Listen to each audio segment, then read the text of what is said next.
Fire Eyes Media. Hey everybody, it's Jen, and welcome back to True Crime and Headlines with Jules and Jen. Today I have a really special episode to share with you all. I had the pleasure of meeting Nichole Schmidt and Tara Petito, Gabby Petito's mom and stepmom, at AdvocacyCon this past March, and we became fast friends. Today they're joining me on this episode, and we have a heart-to-heart about Gabby, about their personal experiences with the media, and about the Gabby Petito Foundation, the foundation they founded in Gabby's memory, and the amazing things they're doing through that. I want to personally thank Nichole and Tara for joining me for today's episode. Now, without further ado, let's go.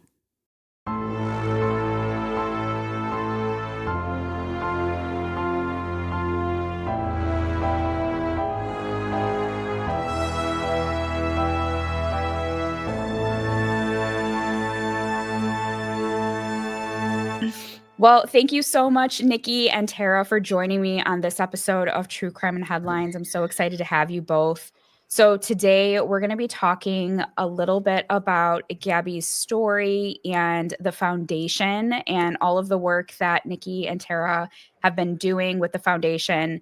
And then we're going to touch on their experience and what they've gone through in terms of just the media frenzy and just their experience overall going through that, because I'm sure that we talk about secondary trauma a lot too. Like that's something I talk with my families that I work with.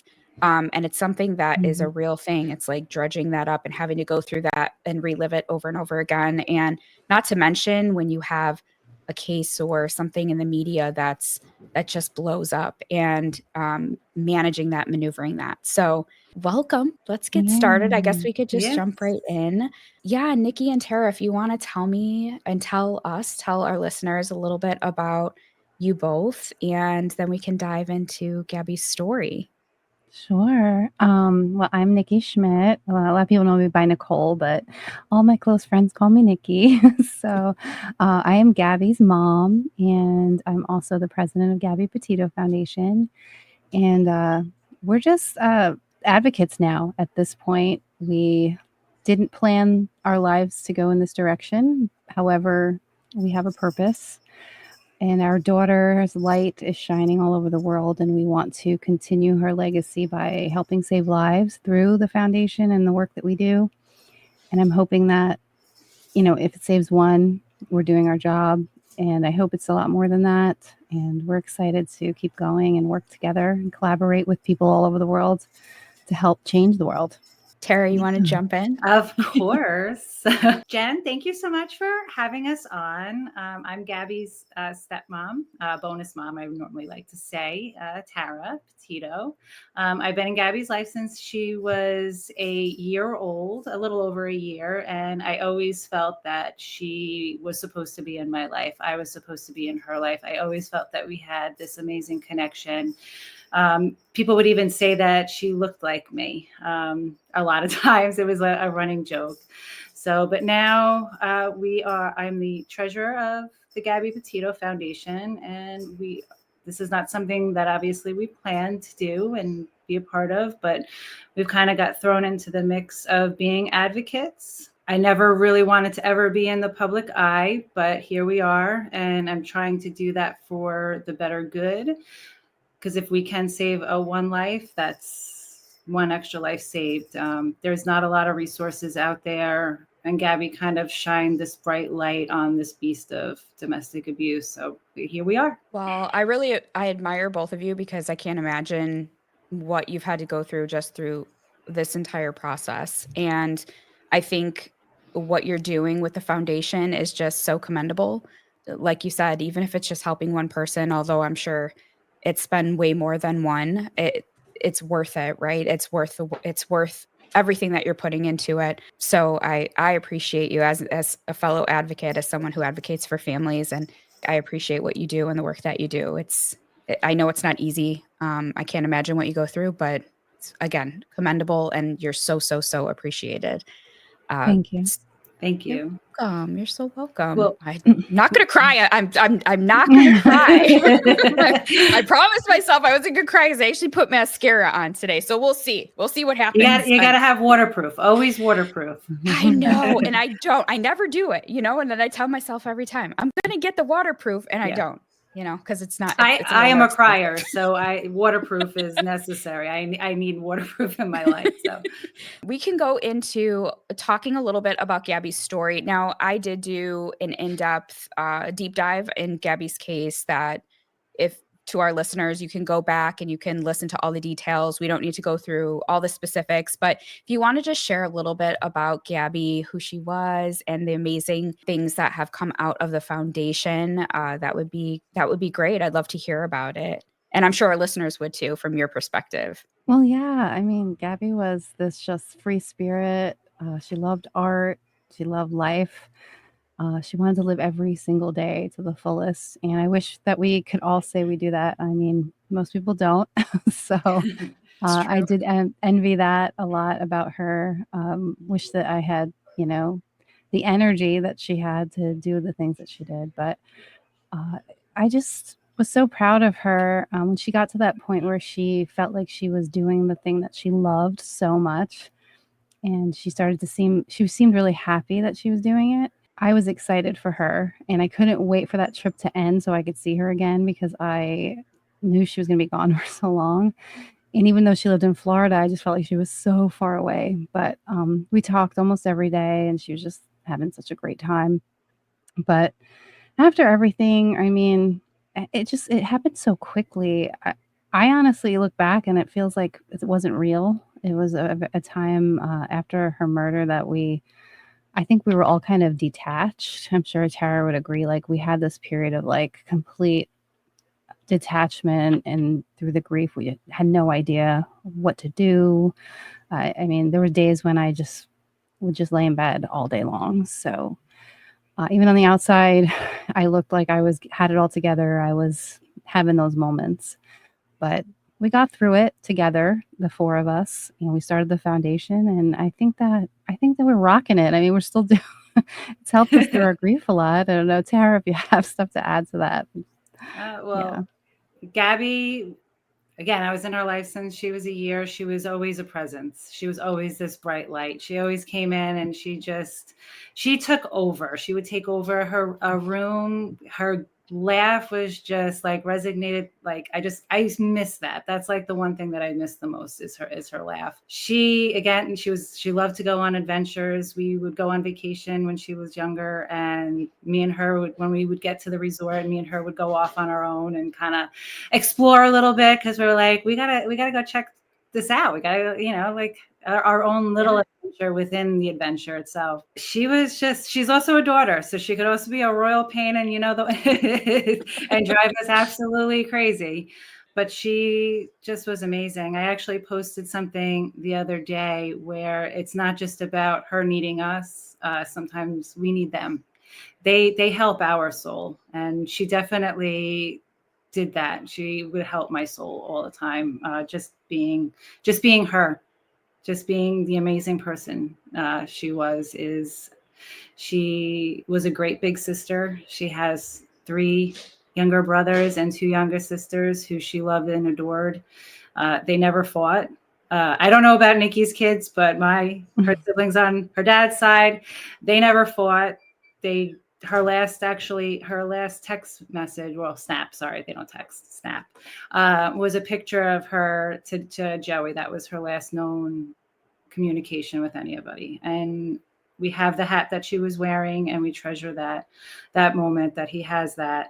Yeah, she was just amazing, and we miss her so much. It's so difficult in the beginning. So I always like to have, like I liked my wine. I always like to have a couple glasses. Not that it was an issue, but I was like, after I could not even have a glass because I would just lay in bed and cry and couldn't function. I did decide that I never wanted to be that person and stuck in that rabbit hole where I just couldn't get out of it. So starting the foundation and trying to help others really helped us too. And it helped our healing process. It gave us something that we could get up to every day and work on. But I did make sure that I did not want to get stuck in that rabbit hole where I just couldn't move. It does happen, and I allow it to happen because that's grief. It comes in waves. It comes in different forms. It's not the same for everybody. It doesn't come at the same force every day. It's different, but I just learned to ride it as the way that I can. Yeah, and that's really all you can do, right? Is just to get through the best that you can. And I think that, again, like what you're both doing with the foundation is amazing, especially at the time that you're doing it. But like you said, it's something that has helped you with your grief. And I think you've done such an amazing job really embodying Gabby's spirit within the foundation, because you could just see it. It's just like you could just see it, you could feel it with the colors and like the pictures of her. You just get a really good glimpse into who Gabby was, and like as if you know her. She just seemed very adventurous and independent. Even when I go on the website, it's just like, wow, like you just get that vibe. Like, wow, Gabby was super awesome. She was such a cool girl. Yeah, she was an awesome chick. Like, she was awesome. Yeah. She was always go with the flow. Like, all right, we're gonna go do that today. Yeah, sure. It's from a young age. Like, all right, like, yeah, sure, let's go do that. She had everybody wrapped around her little finger. Everybody wrapped around. I mean, she could get you to do anything. Like, so she was just awesome. She was so cool. Yeah, she like knew stuff that I feel like she was far beyond her years. Her soul was much older than she was. And like, so she did this piece of art in high school, and it said, "I see humans, but no humanity" on it. So like, she had this like kind of deeper feeling about things. And I think that came out in her artwork. But yeah, she was just amazing all around. I mean, she was a normal teenager. She was a pain in the ass, and we absolutely had our moments. But overall, there was just a presence about her, just her energy. She was here to do big things, and she couldn't accomplish those big things here. I think that she's accomplishing them now, and through us, we can make it happen. So it's all her, though, guiding us. I feel like she picked us for parents because she did have a big, like a larger purpose than she could accomplish here in life. So she picked us because she knew that we could do the work and have her guide us. Yeah. And that's amazing. It really is amazing. But yeah, she just, I have teenagers myself. Just looking, every teenager is different, and they have their pros and their cons like any other normal human being. But just from a mom perspective too, like, I would be so proud. I would be so proud of Gabby, because you just see one thing that I love. Like, I watched the documentary and I got to see what really stood out to me was Gabby and her personality and her independence and how persistent she was to make her dreams come true. And I guess I saw a little bit of a spark of like myself in there, and I was like, wow, like, I love this so much. And the fact, it doesn't surprise me that she's making such a huge impact even after she's gone, and I think that's just going to continue in the foundation and the work that you ladies are doing. I think Gabby's going to continue guiding you, and I think she continues to do that. And I don't think that's ever going to stop. And I'm excited to see what you all continue to do through the foundation and through Gabby's story. I think it's really impactful. You can see it, even myself, I can attest, just hearing Gabby's story. There's just something, there's so many stories out there, especially with domestic violence, and it's sad. There was definitely a calling there with Gabby and with your family and what you're doing. And it's just beautiful to see that there's something really amazing coming out of such a horrible tragedy. And it's mind-boggling how vast it grew and how big it got and how many people she touched. And we had the media telling us they've never seen anything like this. The FBI saying they've never seen a story like this, that they couldn't even believe it. We don't know why our daughter was the one that was chosen for this. And I laugh about it because it's just it's still unbelievable. You turn on the TV and you see like your life playing out on TV. It's crazy. It just doesn't feel real, but it's all for a higher purpose. And I know that it's saving lives. We have the stories. I'm editing a video right now for one of our presentations, and it's these women who are talking about how Gabby saved them. And it's just like awesome to hear that. So it keeps us going for sure. Because if she died in vain, then we probably would be miserable and, just in bed all the time and just living in that horrible state of depression. And we don't want to do that. We want to help people. So. And Right. we do have the 4 of us. So there are 4 parents, and we do lean on each other. We lean on each other often. If I'm not feeling well or up to something, like, Nikki, I'm done today. Like, I'm not going any further. And she's like, all right, take the day. Like, it's very hard to do that sometimes because you want to we have work that we have to complete. And I'm like, that's funny, but I'll try. Yeah, like when you texted me the other day, you're like, get some rest. And I'm like, ha ha. Yeah, ha ha. You're I'm cute. like, I know. That's cute. Yeah. Adorable. But we try. We've come so far. I don't think if it was just me and Joe, I don't think we would have started a foundation. I don't think we would have ever been able to do what we're doing as 4 parents. We all have different backgrounds. So we're just taking it day by day. We've accomplished so much so far in the almost 4 years. It's crazy that it's almost 4 years. It's almost 4 years. But we've accomplished a lot, and we're just going to keep going. And like I said, there's going to be days that are difficult, but we're just going to take each day by day and try to accomplish what we can accomplish. And again, it's been working so far. We can't do it all at once, but we're getting there. We're trying. So Yeah, well, you're doing a fantastic job.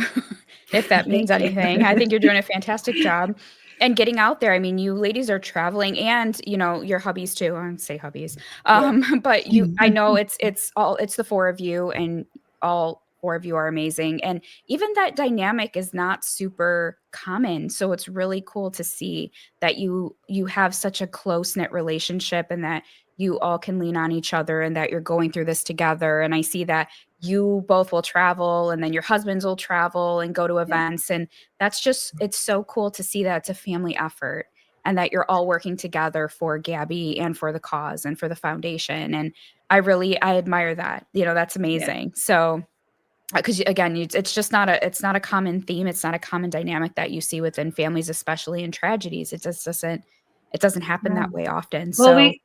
We try to take care of ourselves too, even when we go on these trips. Like, I mean, so Joe and Jim were just away together. They went to South Dakota, Rapid City, and then they went to LA. So they had 2 stops. And before they left, we're joking around. I'm like, oh, so it's going to be the 2 bald guys going away. I'm like, with the matching tattoos.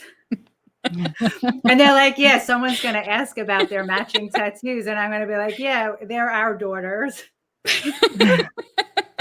And then somebody wrote an article that said the fathers of Gabby. The fathers. So we just roll with it. It's great. Joke around, because I mean, we still are allowed to joke. We're still allowed to be happy. We're still allowed to do things, and that's part of our self-care. It's funny though, because they went on this trip, and I never put it that way for Nikki and I. Like, we're going away and saying the moms. So yeah, but that's funny. We're the moms, but I never put it that we're the, like right. So something else is going. The moms. I prefer, for the record, to travel with Tara, because we always find like fun stuff to do. Yeah. Oh, yeah. We'll go on hikes, but the hikes that are not really, even though we're out of breath, and no. They're hikes for us. They're hikes for us, yeah.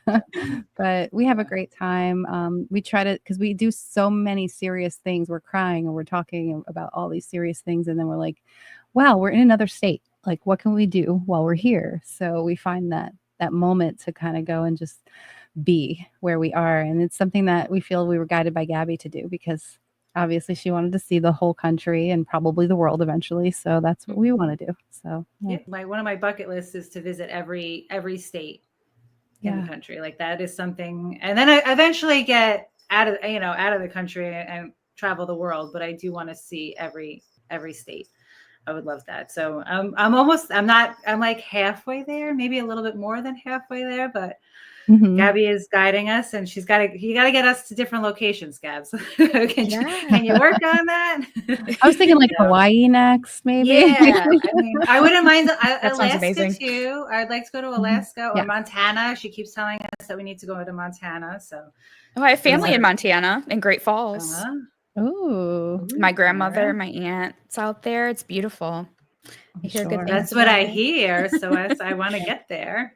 I think that's next. Yeah, absolutely. But yeah, that's really cool. And to kind of touch on having fun and laughing, like laughter's the best medicine. It really is. Yeah. And you still have to be able to enjoy your life and be able to, move forward. And you still can do fun things, and Gabby will still be along for the ride. And I think that's really cool. Do you guys take because from what I see, I mean, I didn't clearly personally know Gabby, but she seemed like she was really big in taking video and documenting and pictures. You guys make sure that when you do go on trips, like you're taking pictures and documenting everything. I think that would be really cool to like have that, like, hey, Gab, look, we're actually documenting. We try. She was always she was the photographer. She always made us take pictures, and I'm grateful that we have those pictures. But yeah, of course, we got to try to get as many pictures as possible. I think I have like 20,000 pictures in my phone right now, so I don't know what to do with them, but yeah, it's full. So that's the challenge, is figuring it out. It's like creating like those either virtual scrapbooks or scrapbooks of some sort, so you can keep them all organized. Which she was very good at organizing that. So she was very good at, we have the files of all of her photos. You would be very happy with her organization skills, Jen. You'd probably like, this girl is amazing. Yeah. Everything is organized. Everything. I would love it. I would absolutely love it. But I think that kind of leads us into a great time to transition into talking about your experience just in terms of the media. Like how, I mean, it was amazing. It still is amazing how quickly Gabby's story like blew up and it got out there, and people were interacting and talking about it. And it brought up harder discussions about domestic violence and about, silent things that weren't seen or signs and all of those things. But I want to hear about your personal experience, because I think that's something that, and I'm sure you can attest to it, it's not something that you really get the opportunity to talk about often, is kind of how that affected you and your family, and what you all had to go through with that. And even now, it's got to be hard. Like you're basically very well known and famous. Like everyone knows Gabby's story. You have the Netflix documentary going out, getting approached, things like that. So it's I'm sure it's life-changing. Yeah, it's like I mentioned before, when you turn on like Hulu or something, you don't expect to see like your daughter's face on the screen, and it gets me every time still, even though, because I'm when I'm trying to live my normal life and then something pops up, I'm like, oh, that's right, like this is our life. But it was a whirlwind. It was a real whirlwind, and dealing with things now is like, when the documentary came out, and I know we talked about this, it felt like we went through it all over again, because it was the same kind of frenzy. It was, people were freaking out and like calling us, wanting to interview us all the time. And it was like traumatizing for a little bit there after. But we knew that documentary was going to be powerful and help people. So, and luckily it was us. We helped guide that documentary. It wasn't one of those that many people out there have made random things without us. Lifetime movie. We had no part in that. It's fictional, completely fictional. They just used her name. But yeah, it's been really weird. Yeah, I'm sure Tara feels similar. But, it doesn't make sense. You can't wrap your head around it. It's just something that it has helped us because of how much we've been in the media. It has helped the foundation. I think it has helped bring more awareness for domestic violence and for missing people. It's hard to understand that it's Gabby, but it has changed our life. I mean, life is not normal anymore. It's totally different. My children's lives, which as much as we've tried to keep them out of the media. Unfortunately, my older son has my husband's name. He is a junior, so people are always going to know his name. Even the kids in school, they know who he is. So he's got a new group of girlfriends that always come over, and they want bracelets, and they're like, we watched the documentary. They're so sweet, but our life is never going to be the same. It's never going to go back. I think if you lose a child, it's never going to be the same after that for everybody, if dealing with the media or not the media.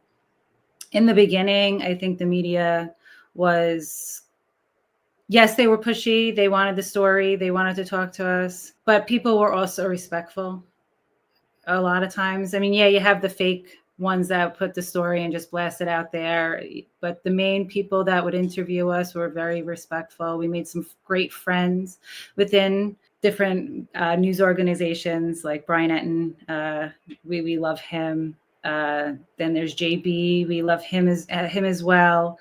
So we did make some great friends. If we go down the rabbit hole to listen to read social media, which happens sometimes. A lot of people, if anybody made a negative comment, there was other people supporting us and would attack those. We didn't even have to go on there. People would just be there for us. I think the hardest part of the media is, well, I don't like the spotlight, but I think it was, some things were just re-triggering and re-traumatizing, especially when his family, his lawyer specifically, would come out and say things that was really hurtful. Like, why are you don't want to talk about certain things to help us to find Gabby in the beginning, but you're going to come over and you're going to say things about us that are untrue or just hurtful. Like, we are victims here. Our daughter was a victim. Your client is not. Your clients are not. And that was, I think, the most triggering part of dealing with everything. Yeah. That whole beginning part with like their lawyer making comments all the time, like it just made us physically sick. Like we were just sick all the time listening to their garbage. And we just tried to do our best to maintain our composure. And we knew that it was important just to find Gabby. And then we knew it was important to advocate and talk about, domestic violence and what happened to Gabby and how important that story is to help others, and how we could advocate for missing persons. And that was what was important to us. We had to stay away from all that other, stuff with them, because, we went through the whole court case and everything. And when that was over, finally, after the depositions, and like, we just, we ended it and settled it out because we got our depositions, we all felt a huge weight come off our shoulders. And we saw people disappointed in the media. They wanted to see us go to trial with them, but we couldn't do it. We could have lost. We could have very easily lost, and we would have had to pay for their legal fee. I mean, there's all kinds of crazy laws, and I didn't know about this. I mean, because I was like, from day one, oh, we're going to take them to the end. And then I realized that we couldn't do that, but we did get our answers, and that's what we wanted the whole time. Yeah. We were just, the media frenzy was nuts, and I think that we learned so much. And one of the things that we do as a foundation when we talk to families is help them through that process as well. I get a lot of questions like, who do I deal with? How do I answer these questions? I tell people, like, you can't trust everyone. There's certain people you shouldn't work with. I mean, the New York Post put my address in the paper, like on the digital article, like they put our address out there. And I'm like, why would you do that? I don't even know why you would do that. So, and not that people couldn't find it. That's so dangerous. Oh my gosh. Yeah. Well, our family was doxxed. Our family was doxxed. So they because they can get your information, they put it out on a TikTok. And then they said that my son was this guy in Italy that antagonized another TikToker, and the guy wound up doing a TikTok live and committed suicide. And they said it was my son that did this, and they put us up. And I mean, I had to leave my house. I couldn't stay. I was like, we were getting death threats beyond, like, many, like, I think we wound up getting at least 2,000 to 3,000 death threats. The TikTok had over like 12 million views on it. There was 12,000 comments on it. One of my son's friends was going in on that. You got the wrong family. Like, this is Gabby Petito's brother. You have the wrong kid. Like, he didn't do this. He's a minor. This It was is not mistaken something. identity. It was a mistaken. Literally. Oh Yeah. my gosh. But I don't know if it was or it wasn't, or if it. I'm a little weary that it was a mistaken identity. I don't 100% believe that. They did get our information, but everybody's information is public, but they just put it in one TikTok and was like, this is this Right, and person blasted it too. and blasted it, and a revenge type of threat. We left And the accusing state him of accusing him. having somebody take their own life. That's awful. Like, It was awful. that's the poor kid is so traumatized already, my and now God, he has to go through. And now poor thing. Mm-hmm. So, and Jeez. in the beginning, my husband actually got death threats also, because I guess at Gabby's service, he told, this was before we really knew anything about domestic abuse or domestic, we weren't really well versed in it yet. I mean, it just happened. Again, it was at Gabby's service, and he had told people to leave. Just, if you're in an abusive relationship, get out and leave. And women were leaving, or people were leaving, and their significant other, their abusers, was not happy about it. So they were threatening him because of it. Now he knows to get out safely. But in the beginning, it was that part was difficult. That part was hard. We did make Gabby's service live, and we wanted people to see it, and that was not an easy decision. So to have that backlash, that was difficult to deal with. That's just one of the negative things. There's so many positive things dealing with the media. It has helped us so much. Like I said, if we could save one life, that's all. And we know that Gabby has saved many more than one. And that's why we're here. That's why we're doing it. These because of Gabby's stories. Those are the ones we want to hear.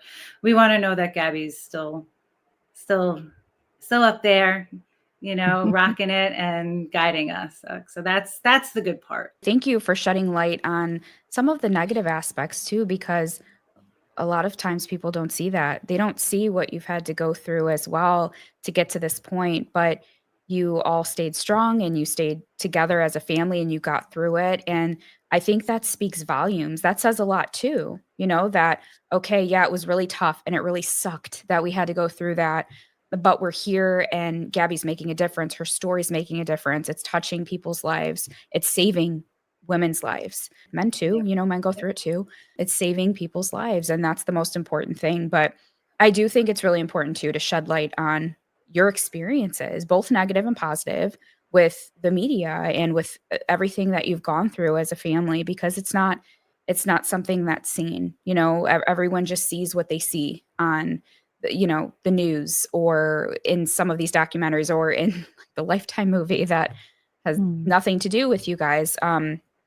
But I think it's important to give that attention and energy. It's important because there's lots of families out there too that go through this, and man, they don't realize that, it does get better. Keep keeping on. And that there are resources and there are, foundations and things out there that can help, that they're not alone. So, and there's lots of other advocates out there as well that are willing to help, like Jules and I and what we do, and so many others. But yeah, thank you for sharing that, because I think it's important. I think that if you are going through it and you are in the mix of it, there is a light at the tunnel. Take your days, take your good days with your bad days. It's okay to disassociate. Try not to get stuck in that.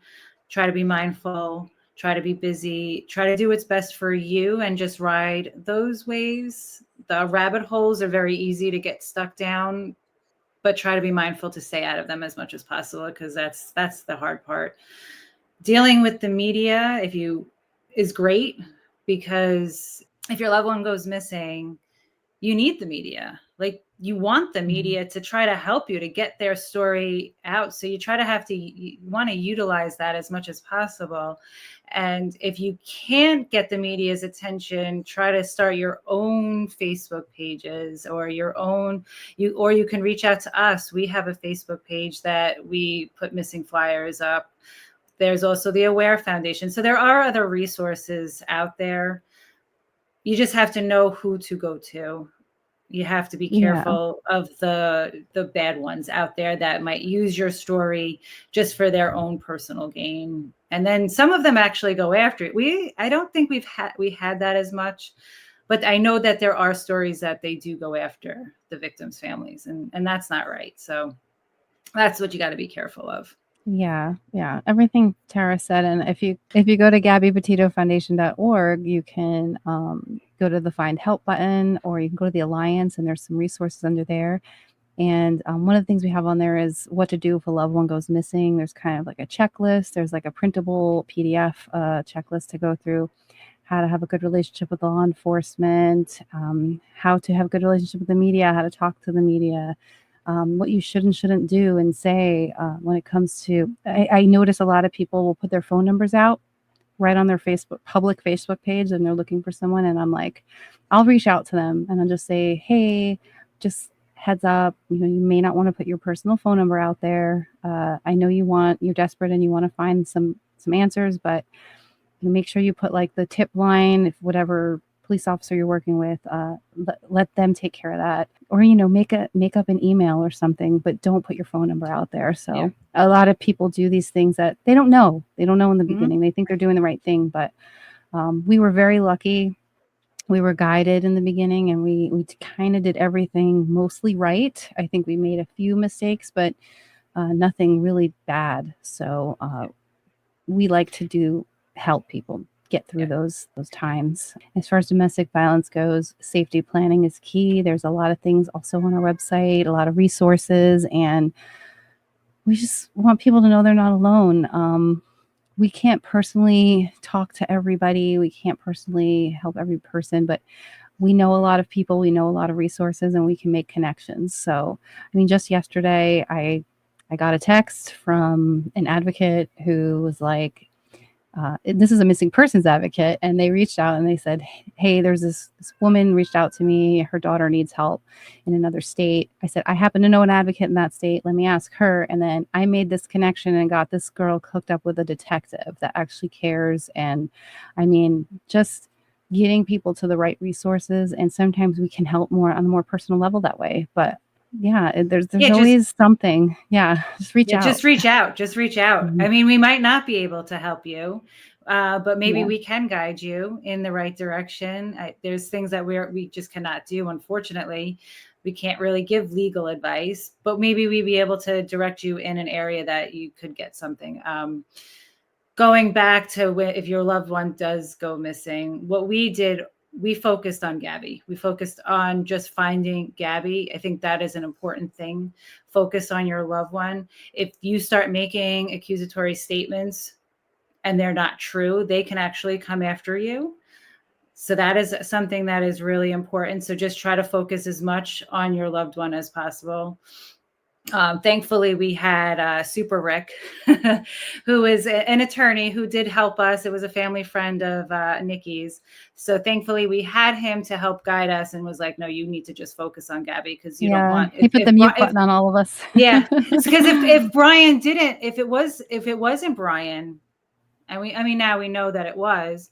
That took Gabby's life. But if it wasn't, and we're saying that we know it was him, then he could have came after us legally. So that's very important. When it comes to domestic violence, we are trying to make as many connections as possible. We do like to go speak at schools, universities. We're going to go speak at a high school in September, and I'm super, super excited about it. Yeah. We've spoke at another college just recently. They reached out. She was amazing. One of the students there, she reached out to us, and we were like, yeah, we'll be there. These college students are amazing, and they want they want this information. They want to know how to keep them safe and how to protect themselves. And there's different programs, there's different community programs, and you can go to our alliance, the Gabby Petito Alliance, and we're trying to connect with as many resources as possible. So if you need a community-based program, you can try to go to our site and hopefully find one that maybe fits you, fits your needs. Same thing with if your loved one goes missing, we have other missing organizations on there because you want to spread it out as much as possible. So we're trying to make all these connections. That's why we started the Alliance. So we can have it like one hub.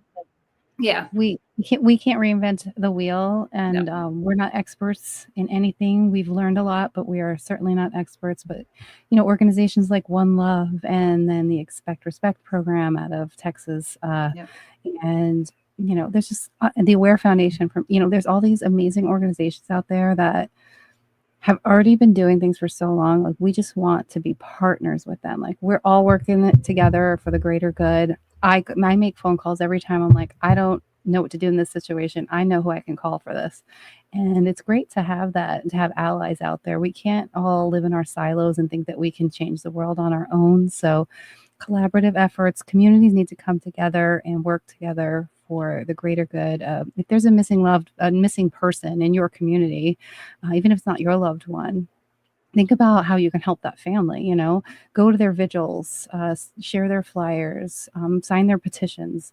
There's just a lot you can do to help a family, and even if you're not directly connected. But we just, that's what we do: collaboration and togetherness. And I think we can all change the world together. So I don't think that's a goal that's not attainable. I really think we can do it. So there's this other program that we learned about, and they're out of Pennsylvania. It's Purple One, and it's a 4-hour course. You can take it if you are a store owner. You can take it.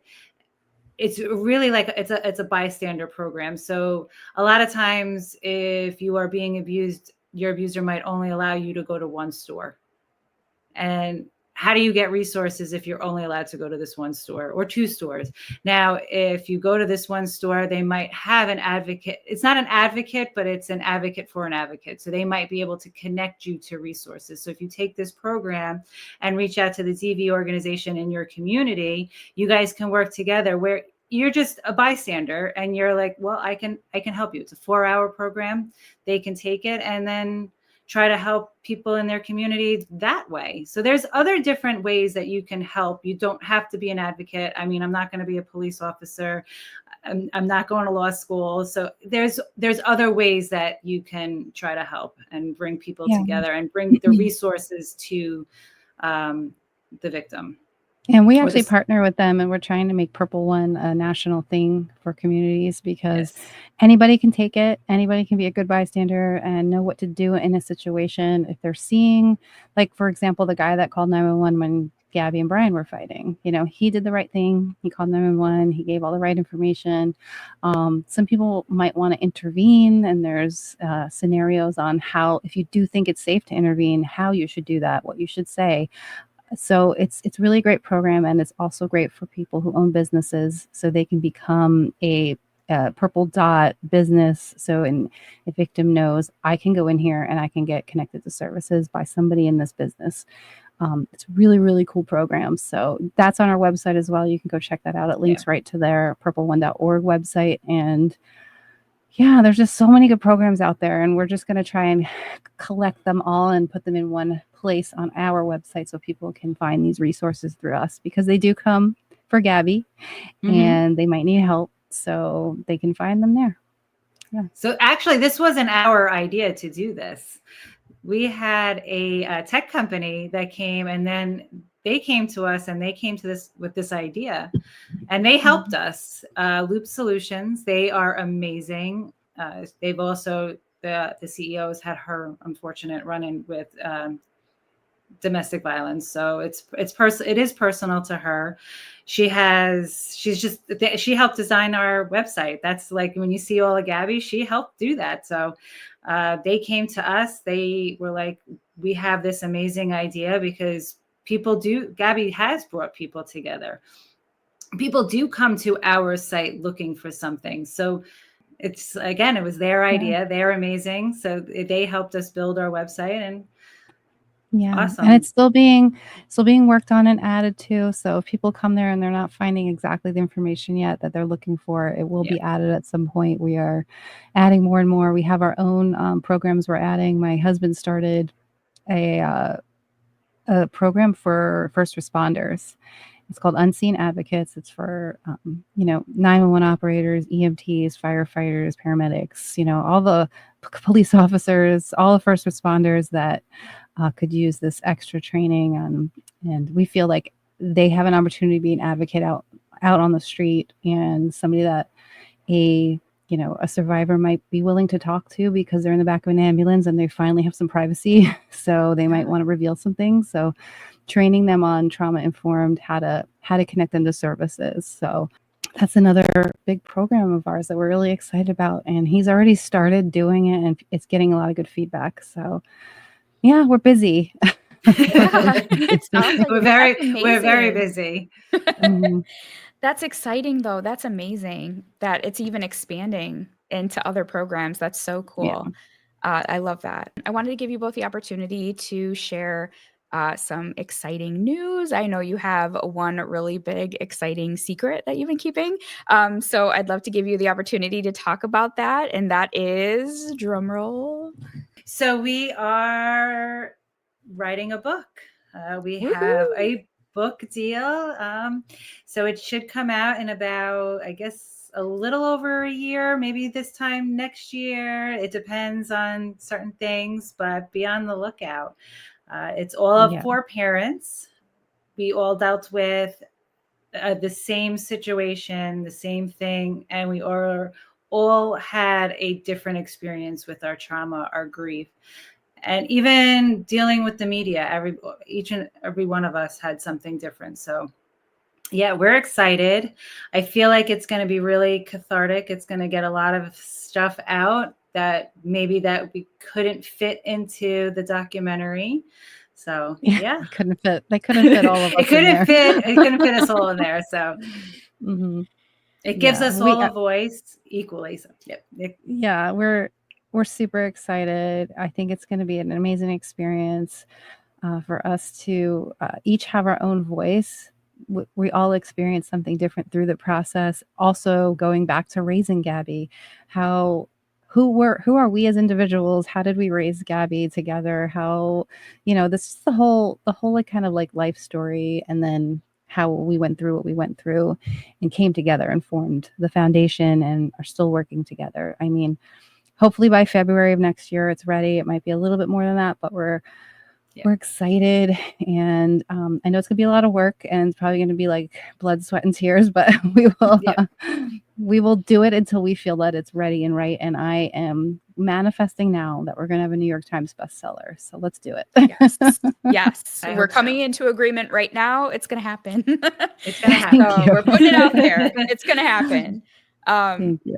That's amazing. Congratulations. I know that's going to be, I'm excited. I can't wait to read it. I'm definitely going to be running to the bookstore. I can't wait to read it. All the other parents parts. Really.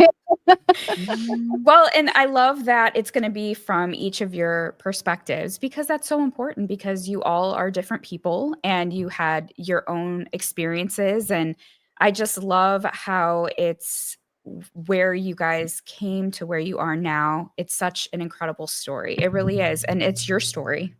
And it's your story to tell. Yeah. So what better way to do that in a book, right? Exactly. You get so much more out in a book. You get so much more out in a book. Yeah. It can really get it's more like a right tell-all, right? Like you can just say what you want. It's your voice, and you can write it in a way that it makes you feel comfortable. You don't regret saying it the wrong way because you're on video or something, and you say it the way you want to say it. So I'm excited. Yes, this is amazing. Well, I'm really excited for you both, and I can't wait to see all of the endeavors that you continue to do and accomplish. And I'm just really blessed to call you new friends. And yeah, I'd love to have you ladies back on whenever you're available and chat more. I think this was such a great conversation. I think it'll be really eye-opening to a lot of our listeners too, to hear a different side and to hear your perspectives on the media and, running the nonprofit and what goes on behind the scenes. I think that's really important and really special. Is there anything else you ladies wanted to share before we end it? Be kind. Yeah. Always be kind. There's no reason. I'm wearing Gabby's shirt. Yep. Right? Just be a nicer person. Just be a nicer person. There you go. I love that. That's Gabby's actual quote. So doesn't get any simpler than that, right? No. Just be nicer. I love that TikTok. It's hysterical. It's a little screechy voice. Yeah. I love it. That's great. Yeah. Well, thank you, Nikki and Tara, for joining me today. I really appreciate your time. It has been a complete pleasure having you both on. Yes, and thank you all for tuning in so much. Thank you for listening to Tara and Nikki's story. And make sure to go follow. Make sure to go check out the Gabby Petito Foundation. I'll make sure I have all of the links and ways to connect with Nikki and Tara in the show notes below. Well, thank you all so much, and we'll catch you next time. Bye. Thank you. Thank you.